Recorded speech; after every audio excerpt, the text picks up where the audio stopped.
Welcome home. We are WNST, AM 1570, Towson, Baltimore. We are Baltimore positive, and I'm wearing my Coco's Pub shirt here. Not my 40th anniversary shirt. I'm going to have to get to Marcella and everybody over there for that on Wednesday. But we are doing the Maryland Crab Cake Tour presented by the Maryland Lottery. We'll have some Raven scratch-offs to give away.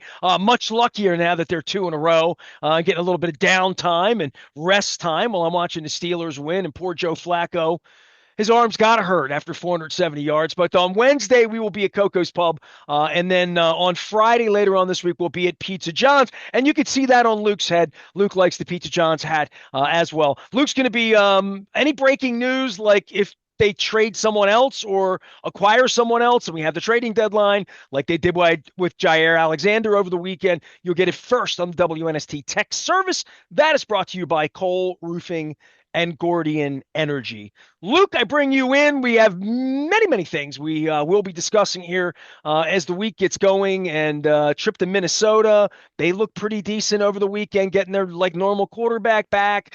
So we got that going on. Ravens trades in, out, all of that will happen.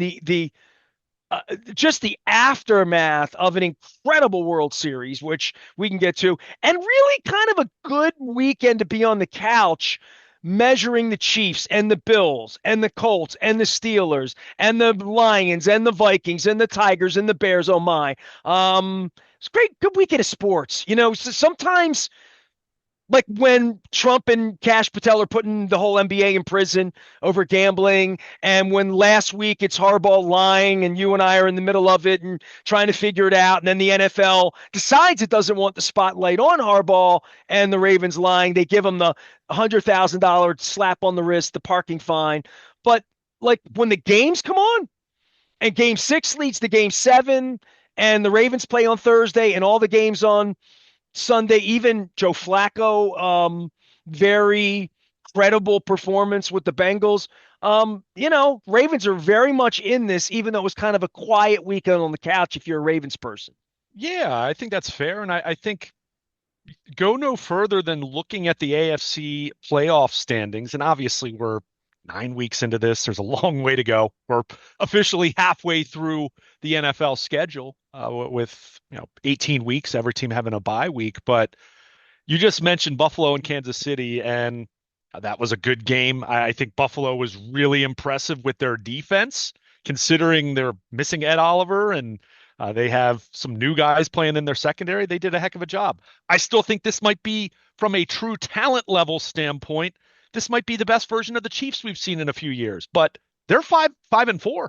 Buffalo is 6-2 and currently in second place in their division. It's wild to look at this AFC right now. And Denver's like good all of a sudden. Well, not just Denver, but you have New England. You have Indianapolis, whose loss, notwithstanding on Sunday, is still 7-2. I mean, you have a very wide open AFC right now. And look, I think many of us are still pointing to Buffalo, Kansas City. Many around the league are still pointing to the Ravens in terms of their path to being there. And did you see Cowher's act? What, the snow thing? Yeah, it was it's kind of silly. But nonetheless, that is funny to say that Cowher really believes and is willing to go on television and say, "Hey, I think the Ravens will be there in January." I don't think any of those guys put any of that on. They shouldn't be putting it on if there's so much gambling going on for them to be putting things on. But it's kind of telling, and also telling that the gambling public does think that the Ravens are going to look. I wrote a blister to John Harbaugh 2 weeks ago, and I still encourage everyone to go read it, about honesty and integrity, and it involved God. It involved all sorts of things. Football. Justin Tucker, who's going to be back kicking for somebody, probably the Falcons, based on what I saw over the weekend. That I believe, you know what I mean? Like I believe in their talent. I don't really believe in the offensive defensive lines as much as I'd like to, or that maybe as I did in the spring or in the summer or even week 1, but I could still be talked into believing that Malachi Starks and Nate Wiggins are coming on, that at some point they'll figure out a pass rush. You know what I could really be talked into today or tomorrow, dude? That Eric DeCosta is the genius that'll make the next Roquan Smith acquisition for a pass rusher and give up a second-round pick or whatever, maybe, to try to improve this thing, even though 3-5 doesn't pass the sniff test of being we're going to go all in. I think there's a lot of reasons for them to still want to go all in. Yeah, well, all in is such a simplistic term. Look, should they give up a premium draft pick for a rental? Then I think that's a much greater debate there. Give up a premium draft pick for someone that's going to be around beyond 2025? Sure. I mean, if it's the right guy. But that's the intrigue for the next couple days here. The next time you and I reconvene later in the week, we're going to see what that looks like, right? We know they traded Jaire Alexander over the weekend, which it was a salary dump. They cleared $2 million in cap space. I mean, it's a late round pick swap. He wasn't playing well early in the season when they were actually using multiple corners on the field. Now that they're a three safety defense and they usually only have two corners on the field, his path to playing time was very, very steep. You're talking multiple injuries. Guy played in 2 games all year. So, but Here's an interesting thing, and I don't want to mix the bloodlines of Orioles and Ravens and whatnot, but there's a guy there that would be a little better than a Colton Cowser, maybe a little Adley Rutschman, or a little bit of, whatever the potential was going to be. And then in the second act, he's just a guy in the secondary, right? And I know that Chuck Pagano wrote him a love letter on the way out and like all of that, but he didn't get on the field. When he did, it wasn't well. They really were counting on him to be this insurance policy that they needed, and they needed right away. They were 1-5 2 weeks ago, with him or without him, like all of that. And it does speak to sort of the next thing that happens when you get looked at when you're a number one draft pick and you get injured, or you're not as good as you were, or the salary cap number doesn't measure the productivity. That the next place you go, you got to play your way onto the field, right? And that just didn't happen here, right? yeah, I mean, he's been hurt. I mean, that was the reason he was available. That's why Green Bay cut him in early June, and he was available to the Ravens in mid-June. That's why the Ravens could sign him for $4 million, despite the fact that this was at one point Green Bay's Marlon Humphrey, right? I mean, that's what you're talking about here in terms of that kind of tax bracket, that kind of contract, a two-time Pro Bowl selection. But He's a $20 million cornerback that we can't is not healthy. It's like having a $20 million pitcher that's not healthy, right? yeah, well, and when and it wasn't even so much that he wasn't healthy.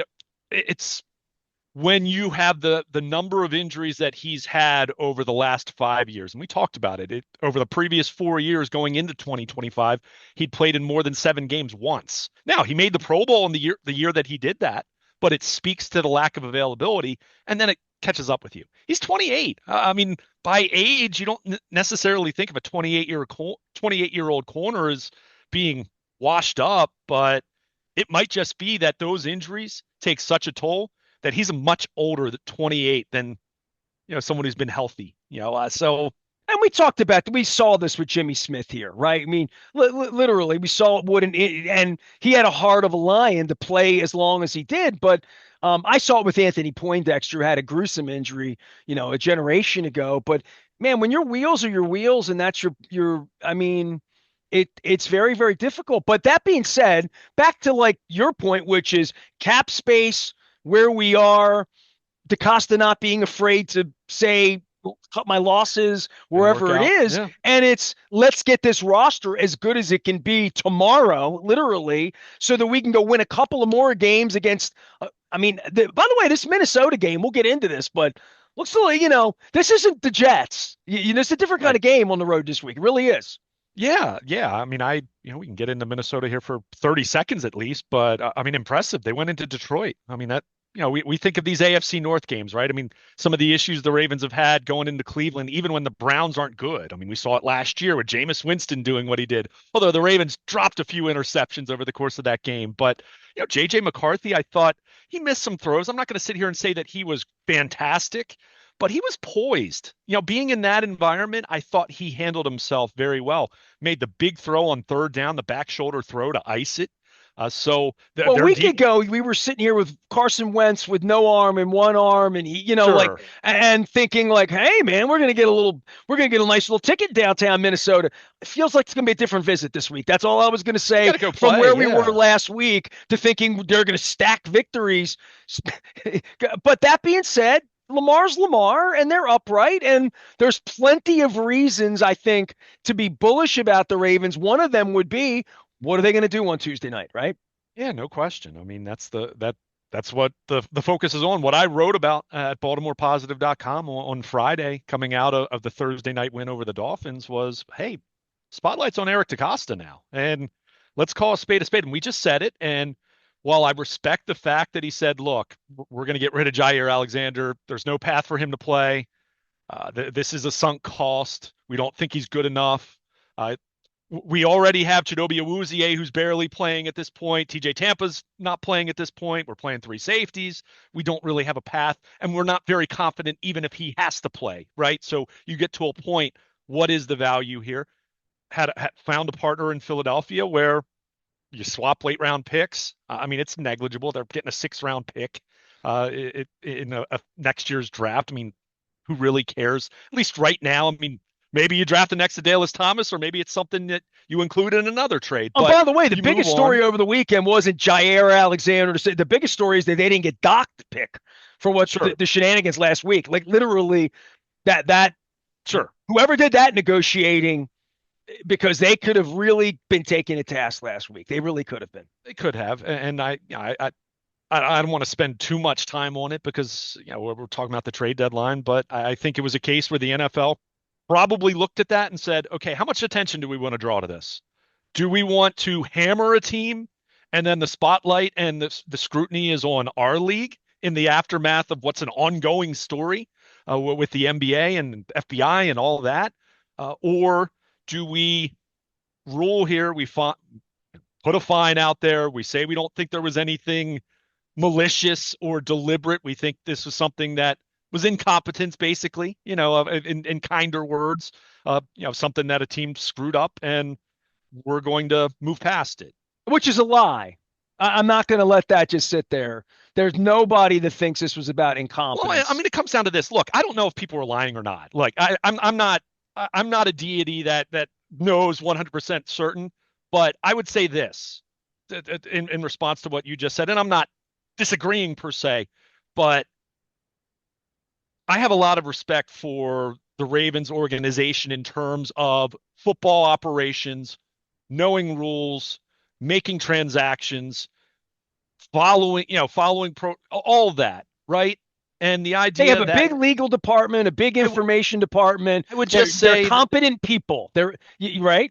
yeah, I would just say that I think too highly of them to think that they didn't know that rule, and I'll leave it at that, right? I mean, Well, the Chicago Bears thought Lamar was playing, and the betting public thought right, Lamar I was get it, playing, and people are sick and of the hearing about world this, thought but Lamar yeah, was playing. So there. How about that? sure, sure, and like I said, I That's what mean, they led the world to believe.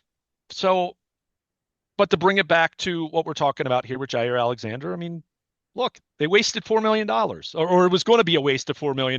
They made a trade on Saturday that made it a waste of $2 million, and hopefully you're going to take that $2 million in cap space and parlay that into paying someone else that can help your football team. And obviously, in the after, you and I didn't get a chance to get into this too much, but Miami fires general manager Chris Greer on what was it, Friday morning? I guess it was. It was certainly Friday, and now they're apparently open for business. Now that doesn't mean they're trading everybody, but they're going to trade some individuals, whether it's Bradley Chubb or Jalen Phillips or Matt Judon. We're going to see how that plays out. I mean, obviously, there's been I guess, a little bit of chatter about Jalen Waddle. I certainly don't think the Ravens are in the market for a wide receiver. I think that it's all defense, edge, defensive tackle types. I mean, I think that's what they're really looking for at this point in time. So we're going to see if there's a trade partner there or whether it's someone else around the league.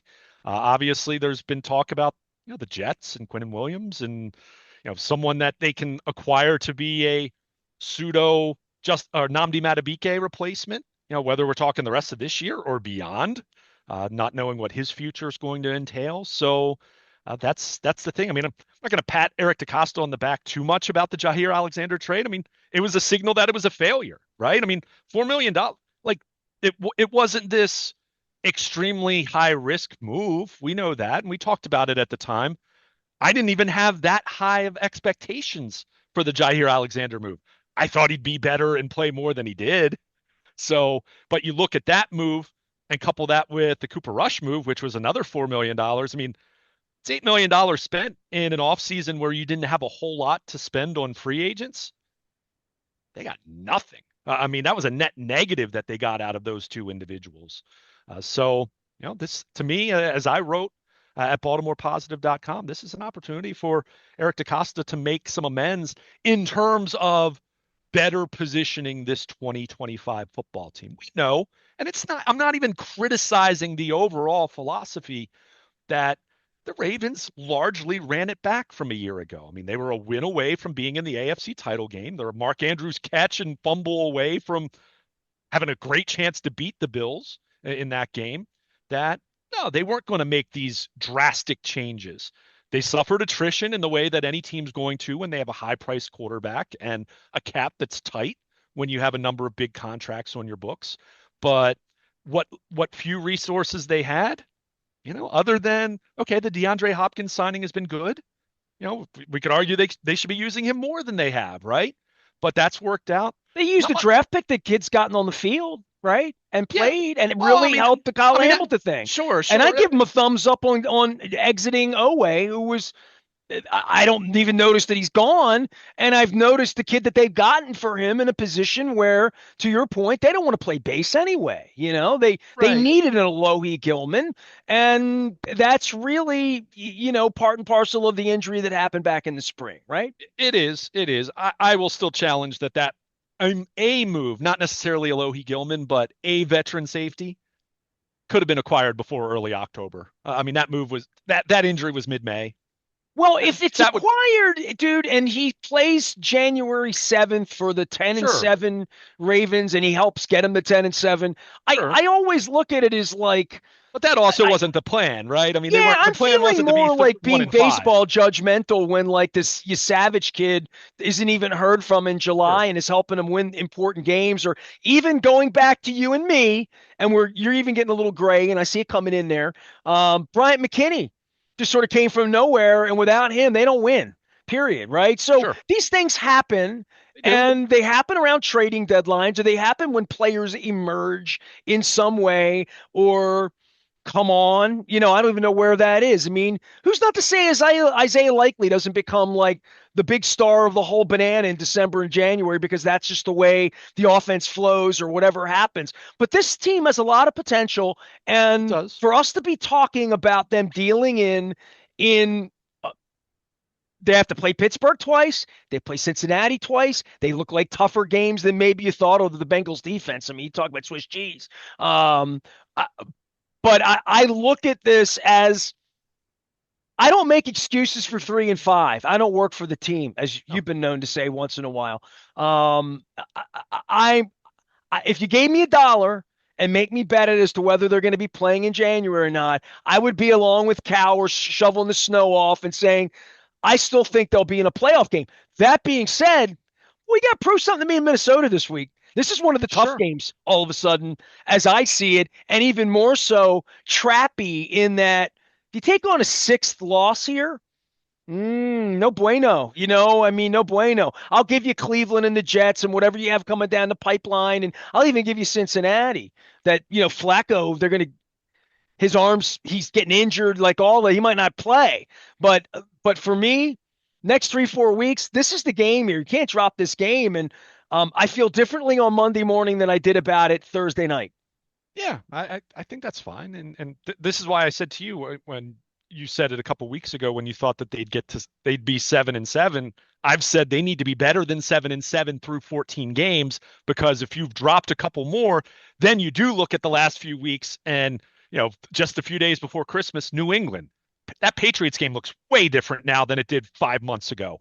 When you're talking about going to Green Bay a couple days after Christmas, when you are at Pittsburgh week 18 Well, and just at Pittsburgh, week 18, well, I started looking at all this and I'm thinking, all right, let me put my purple cap on here and I'll be a true believer, because I am a true believer. I all this hatred that comes my way about hating the team and all that. If I had $1, I'd bet on them, not against them most weeks. That being said, that game at Pittsburgh, they all become playoff games on the road. At Green Bay, playoff game. At Pittsburgh, playoff game. Just to play in. Because if you think you're getting in, Pittsburgh's going to be the team in your way. And I think we all saw that over the weekend when they took care of business in a way that the Steelers take care of business. And then you have to go see them late in December.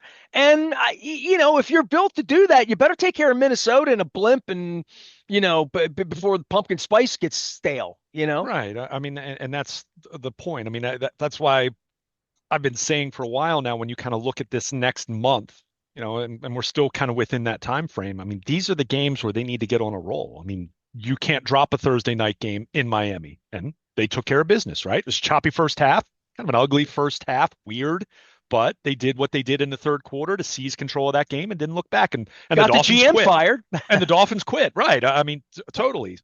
But that's what you're kind of looking at with some of these games. Now, I agree with you. Not so much Minnesota. Now, 2 weeks ago, I might have put the Vikings in a similar category because Carson Wentz is not good enough, and is admirable. He's playing through an injury or whatever. I love Carson Wentz, so you're not going to get me to hate on him. He's been benched 3 or 4 different times now, right? The Carson Wentz that was an MVP candidate before he tore up his knee in L.A. with the Eagles. What? Right around Thanksgiving. I was in the Pittsburgh press box that day it happened. I mean, I remember where I was the minute that happened, and then they won the Super Bowl anyway, which is crazy. But sure, yeah. but my point is, we're a long way away from that version of Carson Wentz. That was 8 years ago, right? He's since been benched in multiple cities for multiple quarterbacks.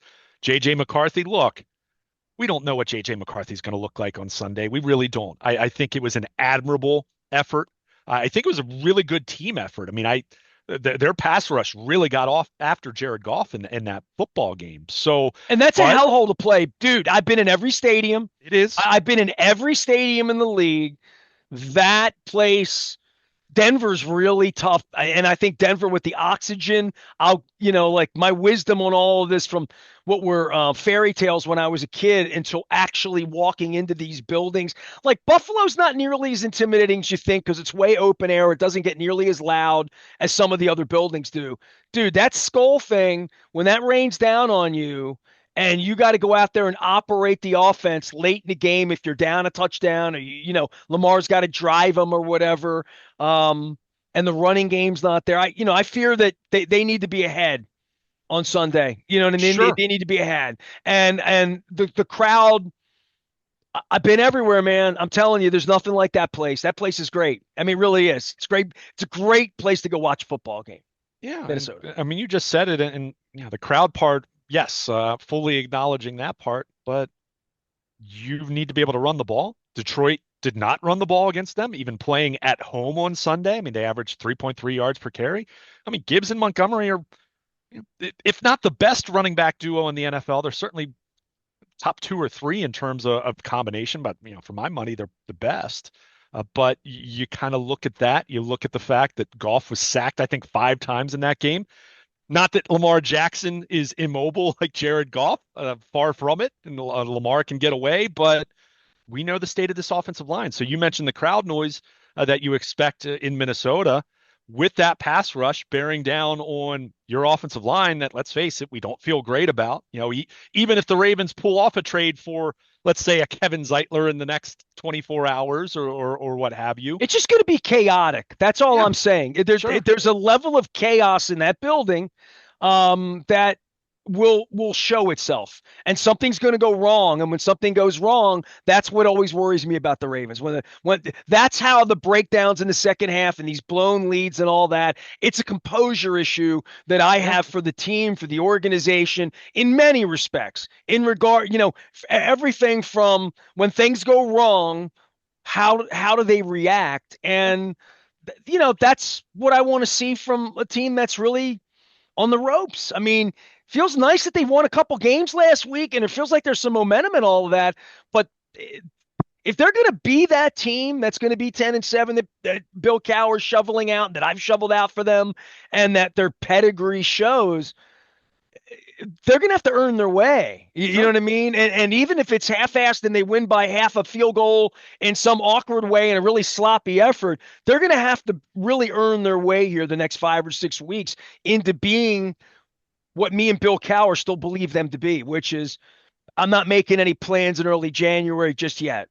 Yeah, I mean, you've got to go 7-2 to go 10-7, right? And look, I mean, really nice win for Pittsburgh on Sunday. I mean, they made Daniel Jones kind of looked like the New York Giants version of Daniel Jones, and they got what, 6 takeaways. I mean, look, you're not count your defense isn't going to do that every week. I'll say that much, but they took care of business and they won a game that a lot of people didn't think they were going to win, and good for them. But even if you have your doubts about what the Steelers are going to be the rest of the way with their schedule and what their record's going to be, I mean, you're still talking about needing to go 7-2 just to get to 10 wins, right? I mean, that's the bed that the Ravens made for themselves Well, and over the part of the two first. better not be losing to Pittsburgh, right? Like, you Of need you need course, both of those games. of course, but you need to get to the point where those games are, that you're Relevant, right? optimized Yeah. to make it those games count in the best possible way for yourself, right? I mean, you drop Sunday's game and then, you start looking at late November into early December and you still have 2 games with the Bengals. And look, Bengals can't stop anybody. I mean, we thought the Ravens defense was bad a month ago. I mean, look at that defense. I mean, it's just horrendous. And it's incredible because they have a version of Joe Flacco that is doing, you know, not exactly like Joe Burrow, but playing well enough where if they even had just like a run of the mill average to below average defense, right? Just not a horrendous group. Man, the Bengals would be a fascinating story right now. I mean, they're still interesting even with how terrible Oh their man, you defense can't is. take your eyes off it, Yeah. right? I mean, you Yeah, really but can't. but they can't stop anyone. So like you look at it through the lens of, okay, Joe Flacco can come into Baltimore and if the Ravens secondary isn't, on their P's and Q's and they're not able to get to the quarterback, that yeah, they'll score some points, but are they going to stop Lamar and this offense at all? I don't know. But the point is, Well, we'll get to find out over turkey and pumpkin you pie. but you need to do the requisite work to get to that point, right? You need to win these games. I mean, these are winnable games. And I agree with you. Minnesota's not going to be a cakewalk. I thought that even before Sunday when they go into Detroit and beat the Lions, but it is still a rookie quarterback. It is still a team that is 4-4. I mean, they're not great. This isn't a juggernaut version of the Vikings, but they still have talent. They have Justin Jefferson and Jordan Addison, so they've got some big time wide receivers that can make plays. You've got to get after the young kid, right? You got to get after this basically a rookie quarterback. I mean, in his second year after sitting out all last year, but it's not going to be a just roll the ball out and you're going to automatically win. But the Ravens are favored, and they should be favored in that game from a talent level standpoint when you just look at the quarterbacks, if nothing else. But you've got to go do it, right? I mean, this is where you go back to when they were 1-5, and you're thinking, okay, margin for error. Can't have these bad days, right? You can't roll out of bed and get out of bed on the wrong side. If I'm sitting here You need next to stay Monday still healthy. talking about their crowd and being disruptive and chaotic, then we got a problem. You know what I mean? I Like mean, they're it's going to have to handle it, yeah, period, no question. And I mean, if if as a if they favorite on the road, right? if they don't, then they're 3-6, and that path just gets a little bit tougher. Not that it's over, like the season's not over if that happens, but this is where you are when you already have 5 games.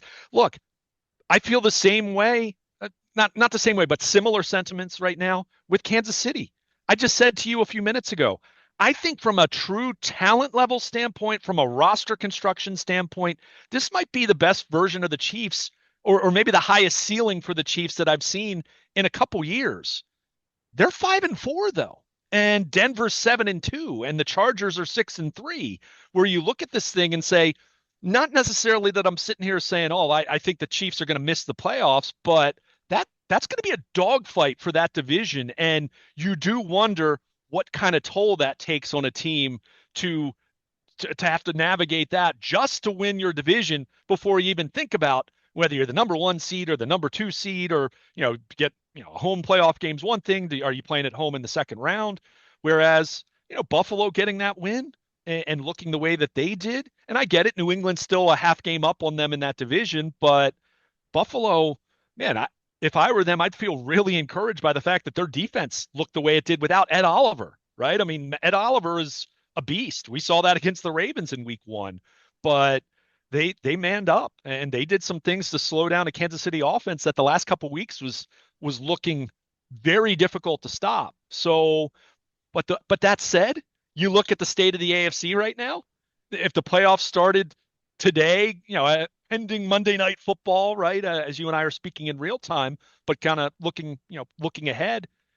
Bills are the top wild card, and the Chiefs are out, right? I mean, they'd be the eighth team in the AFC as things are constructed. The Ravens would be 10th right now. So it just speaks to the fact that all these teams, in terms of the quote established AFC elite of the last 4 or 5 seasons, they have work to do. I mean, they do. So that's what makes it interesting. There are all these landmines now in the AFC that, Well, they're just better quarterback, emerging yeah, quarterbacks, right? I mean, it's Emerging teams. Peyton's got his act together with Denver, right? Like Harbaugh's brothers, 2 years into the deal now with this kid in Southern California trying to figure it out. So the Patriots have come on; they've got a guy I now. like So Drake May a lot. Yeah, I mean, yeah. it's and look, to sit here and say that any of those teams I'm buying as the most serious Super Bowl contender right now, it's tough to say Well, that. the Colts were the 1 seed But until they actually had to play on Sunday, yeah, right? it's tough to say that, but that's not to say that those teams can't wreak some havoc, right? I mean,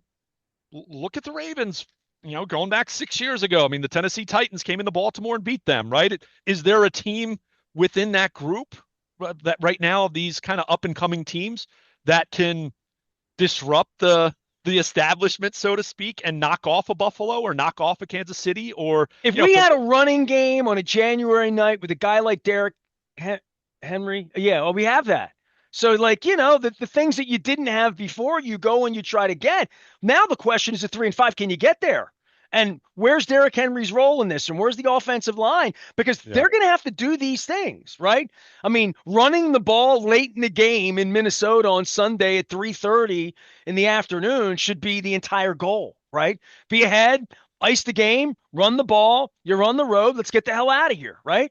We're yeah. 4-5, Well, I right? mean, it's what they did in Miami. They couldn't run the ball at all until they had a lead against the Dolphins, and then they could run the ball. Right now, you need to be able to run the ball in more game neutral situations because you're going to put too much on your quarterback when you're not a great pass protecting offensive line.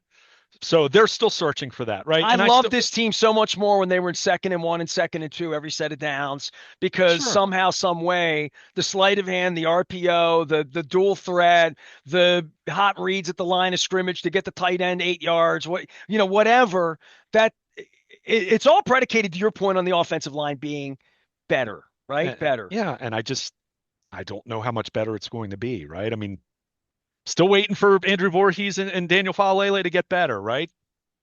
I don't know. Is that a Uh, spot where Zeitler, where you believe in the trade deadline? I mean, I don't know if that's the most likely acquisition to be made, but yes, I would absolutely take an offensive line upgrade. I mean, wholeheartedly would embrace that because those guards aren't very good, and by extension, then I think that puts more on Linderbaum. I think at times that can make things more difficult for Rosengarten, even though Rosengarten hasn't necessarily taken the step forward overall that I would have liked to have seen from him based off of what his rookie year looked like, which I thought was very promising.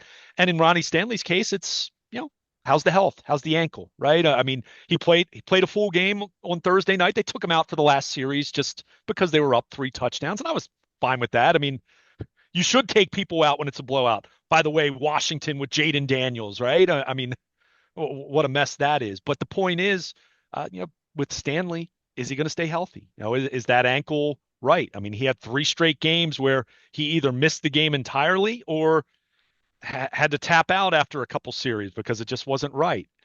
How much of that is going to carry over as you now are playing every single week, right? You don't have a bye week to look forward to at this point in time, and you need to keep winning, right? You don't have many games on this schedule where you can punt. If Stanley isn't feeling great physically, and if it's not him, then it's Noteboom, who to me is a step down from what Patrick McCary was in the past, filling in for Ronnie Stanley. So, I still have major questions there. But on the flip side, I mean, the defensive line, right? I mean, I think Travis Jones is playing well. I think he's playing better than he was earlier in the year when he was banged up. So that helps in terms of missing Matabike. But man, it's not just for me a quality issue. They're light also. Like the quantity, the depth is a question. I mean, going back to what you said about the Gilman trade where they dealt Adafe Owe.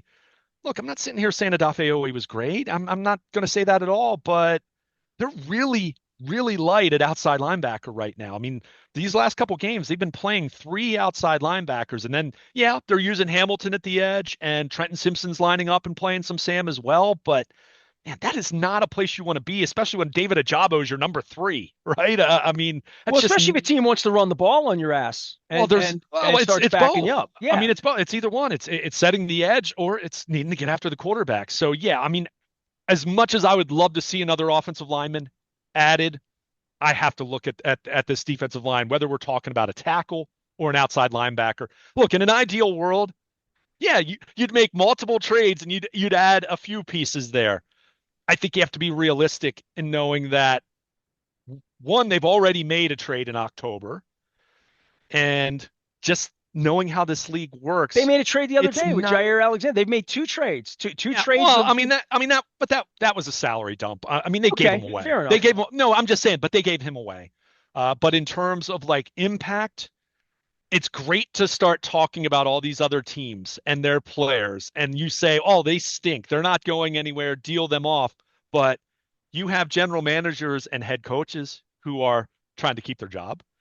If it's individuals who have multi-year contracts, it's not like the baseball culture where someone's in their final year of arbitration and you know you're not going to sign them long term and there's no franchise tag or any option like that. So you get what you want, what you can for that guy. It's not the same thing in the NFL where the idea of turning things around is very plausible, right? The idea of a team that's not very good one year being very good the next year happens all the time. So I think we end up talking about many more names than actually truly become available for some kind of price that's realistic in your mind. I mean, sure, if you want to go offer multiple first round picks or something like that, yeah, you can go get a superstar then, but what's that going to do to your roster building for the next couple years? But I think in the Ravens case, man, if you and I are reconvening here in a couple days and they haven't added at least a defensive tackle or an edge player, if they haven't added at least one of those, man, I'm not feeling as bullish. I'm not feeling as great about this team. Not so much about getting to the playoffs, but what's the goal? The goal is for this team to make a run. You know, if they make it to the playoffs, we're not going to be sitting here saying, "Oh, well done. You overcame 1-5." No, everyone's going to be saying, "Okay, it's time to take the next step. It's time to put on the big boy pants. This is your chance. You made it. You've come this far. Why stop now?" And it's going to be tougher for me to envision that if this pass rush, this defensive front hasn't received an upgrade here over the next day or two. And look, that's easier said than done. Like I said, I mean, okay, you can throw out the Miami names or Jets or whatever team. I mean, people have talked about the Giants, although, you know, that sounds like that's not going to happen.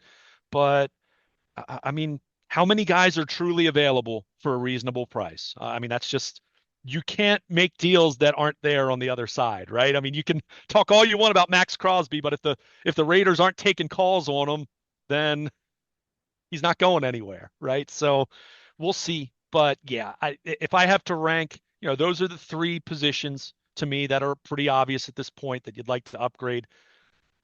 D tackle and outside linebacker are tied for first, and O lines after that.